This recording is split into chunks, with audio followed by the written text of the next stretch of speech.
Hello guys, welcome back to my channel. ഇന്നത്തെ video എന്ന് പറഞ്ഞാൽ ഞാൻ എങ്ങനെയാണ് എൻ്റെ വീഡിയോസ് ഷൂട്ട് ചെയ്യുന്നതെന്ന് അത് നിങ്ങൾക്ക് കാണിച്ചു തരാൻ വേണ്ടി വിചാരിക്കുന്നു. ഞാൻ ഇപ്പോൾ ഒരു വീഡിയോ ഷൂട്ട് ചെയ്തുകൊണ്ടിരിക്കുകയാണ്. അപ്പോഴാണ് ഞാൻ ഓർത്തത് എന്നാൽ പിന്നെ അത് ഞാൻ എങ്ങനെയാണ് അത് ചെയ്യുന്നത്, എൻ്റെ കയ്യിൽ എന്തൊക്കെ സാധനങ്ങളുണ്ട്, അതിനെക്കുറിച്ചൊരു വീഡിയോ ചെയ്യാമെന്ന്. അപ്പോൾ ഇന്നത്തെ video how I shoot my videos. അപ്പോൾ ഇതെൻ്റെ വീടിൻ്റെ സിറ്റ് ഔട്ടാണ്. ഇവിടെ ഇരുന്നാണ് ഞാൻ കൂടുതലും വീഡിയോസ് ചെയ്യുന്നത്. കാരണം എൻ്റെ കയ്യിൽ ലൈറ്റ് ഇല്ല.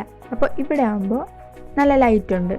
അപ്പോൾ ആ ലൈറ്റിലാണ് ഞാൻ എൻ്റെ വീഡിയോസൊക്കെ എടുക്കുന്നത്. പിന്നെ ചില ഷോർട്ട് വീഡിയോസൊക്കെ ഞാൻ ചിലതൊക്കെ അകത്ത് വെച്ചെടുക്കും. ജനലിൻ്റെ സൈഡിൽ നിന്നാണ് എടുക്കുന്നത്. അത് അവിടെ ജനലിൽ കൂടി ഒന്ന് ലൈറ്റ് ഉണ്ടല്ലോ, അപ്പോൾ അത് വെച്ചാണ് എടുക്കുന്നത്.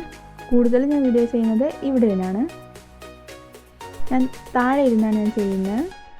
എൻ്റെ കയ്യിലൊരു ബ്ലാക്ക് കളറ് വാൾപേപ്പറുണ്ട്. അത് ഞാൻ ഇങ്ങനെ താഴെ ഇങ്ങനെ ഇടും. എന്നിട്ട് അതിൻ്റെ മുകളിലിരുന്നാണ് ചെയ്യുന്നത്. എൻ്റെ കയ്യിൽ ട്രൈപോഡില്ല. ട്രൈപോഡിന് പകരം ഞാൻ വീഡിയോയിൽ കാണിച്ചു തരാം. അത് വെച്ചാണ് ഞാൻ ചെയ്യുന്നത്. പിന്നെ എൻ്റെ കയ്യിലൊരു സെൽഫി സ്റ്റിക്കുണ്ട്. അത് വെച്ചാണ് ഞാൻ ഇപ്പോൾ ഈ വീഡിയോ ചെയ്തുകൊണ്ടിരിക്കുന്നത്. അപ്പോൾ അത് ഞാൻ കാണിച്ചു തരാം. ഇതാണ് ഞാൻ പറഞ്ഞ വാൾപേപ്പർ. ഇത് നല്ല വലിയ വാൾപേപ്പറാണ്. ഇത് ഞാൻ മടക്കി വെച്ചിരിക്കുന്നതാണ്. ഇത് ഞാൻ ഇതുപോലെ താഴെ ഇടും. എന്നിട്ട് ഇതിൻ്റെ മുകളിൽ വെച്ചാണ് വീഡിയോസ് ചെയ്യുന്നത്. പിന്നെ എൻ്റെ കയ്യിലുള്ള ട്രൈപോഡ് എന്ന് പറഞ്ഞാൽ ഇതാണ് ഞാൻ ട്രൈപോഡായിട്ട് യൂസ് ചെയ്യുന്നത്. ഇതെന്തോ കമ്പി കൊണ്ടുള്ള സാധനമാണ്. ഇതിൽ എൻ്റെ അച്ഛൻ ഇതുപോലെ വീഡിയോ ചെയ്യാൻ വേണ്ടി ആക്കി തന്നതാണ്. ഇതിന് മുകളിൽ ഇവിടെ ഫോൺ വയ്ക്കും. എന്നിട്ട് ഇതിൻ്റെ താഴെ വെച്ചാണ് ഞാൻ ചെയ്യുന്നത്. എങ്ങനെയുണ്ട് ഗൈസ് എൻ്റെ ട്രൈപോഡ്? ഇഷ്ടപ്പെട്ടോ?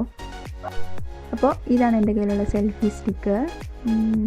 പിന്നെ ഇത് വെച്ച് ഞാൻ വീഡിയോസൊക്കെ ചെയ്യാറുണ്ട്. അപ്പോൾ ഇതാണ് എൻ്റെ വീഡിയോ സെറ്റപ്പ്. ഇഷ്ടപ്പെട്ട ലൈക്ക് ചെയ്യുക. പിന്നെ എൻ്റെ ചാനൽ ആദ്യമായിട്ടാണ് കാണുന്നതെങ്കിൽ സബ്സ്ക്രൈബ് ചെയ്യുക. അപ്പോൾ ബൈ.